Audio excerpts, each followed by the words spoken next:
മറ്റൊരു റിപ്പോർട്ടിലേക്കാണ്. കോഴിക്കോട് പുഷ്പ ജംഗ്ഷനിലെ saint Patrick പള്ളി കെട്ടിടത്തിന് തീപിടിച്ചു. ഇന്ന് പുലർച്ചെയാണ് പള്ളിയുടെ മതബോധന ഓഫീസ് കെട്ടിടത്തിനും സമീപത്തെ കാറിനും തീപിടിച്ചത്. അപകട സമയം ഒരാൾ പള്ളിയുടെ മതിലിന് മുകളിൽ കയറുന്നതും പള്ളി കോമ്പൗണ്ടിലേക്ക് ഇറങ്ങുന്നതും CCTV ദൃശ്യങ്ങളിലുണ്ട്. സംഭവത്തിന് പിന്നിൽ ദുരൂഹതയുണ്ടെന്നാണ് ആരോപണം.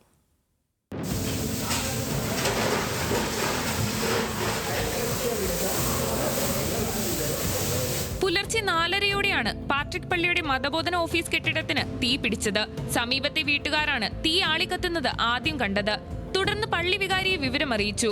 ആളുകൾ എത്തും മുൻപ് കെട്ടിടം പൂർണ്ണമായും സമീപത്ത് നിർത്തിയിരുന്ന കാർ ഭാഗികമായും കത്തിനശിച്ചു. ഫയർഫോഴ്സ് എത്തിയാണ് തീ നിയന്ത്രണ വിധേയമാക്കിയത്. തുടർന്ന് CCTV പരിശോധിച്ചപ്പോഴാണ് അപകട സമയത്ത് പ്രദേശത്ത് ഒരാളുടെ സാന്നിധ്യം കണ്ടെത്തിയത്. ഇയാൾ മതിലിന് മുകളിൽ കയറുന്നതും പള്ളി കോമ്പൗണ്ടിലേക്ക് ഇറങ്ങുന്നതും CCTV ദൃശ്യങ്ങളിൽ വ്യക്തമാണ്.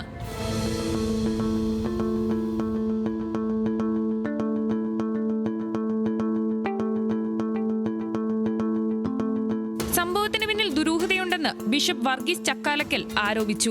പക്ഷേ CCTVയിൽ ഒരാൾ ഓടിപ്പോകുന്നതായിട്ട് പറയുന്നുണ്ട്. അതിൻ്റെ അർത്ഥം ആരെങ്കിലും ഇത് കത്തിച്ചതായിരിക്കാം. അങ്ങനെയാണെങ്കിൽ അവരെ കണ്ടുപിടിക്കേണ്ടത് അന്വേഷണം നടക്കണം. പ്രത്യേകിച്ച് CCTV ഒക്കെ ഉള്ളത് കൊണ്ട് ആളെ കണ്ടുപിടിക്കാൻ സാധിക്കും എന്നാണ് ഞാൻ വിചാരിക്കുന്നത്. കെട്ടിടത്തിനും കാറിനും പ്രത്യേകം തീയിട്ടതാകാമെന്ന് പള്ളി വികാരി ആന്റണി പാലിയേത്തറ അഭിപ്രായപ്പെട്ടു. കണ്ടിട്ട് തോന്നണത് രണ്ടും വേറെ വേറെയാണെന്ന് തോന്നുന്നത്. അതായത് കെട്ടിടം കത്തുന്നതും പിന്നെ ഇതിൻ്റെ ഇടയിൽ തീയൊന്നും കാണുന്നില്ല, പിന്നെ സെപ്പറേറ്റ് കാറും കത്തുന്നുണ്ട്. അപ്പോൾ രണ്ടും സെപ്പറേറ്റ് ആയിട്ട് കത്തിച്ചതായിട്ടാണ് തോന്നുന്നത്.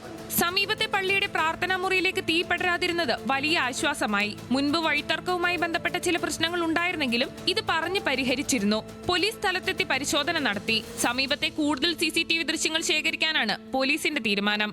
ന്യൂസ് മലയാളം, കോഴിക്കോട്.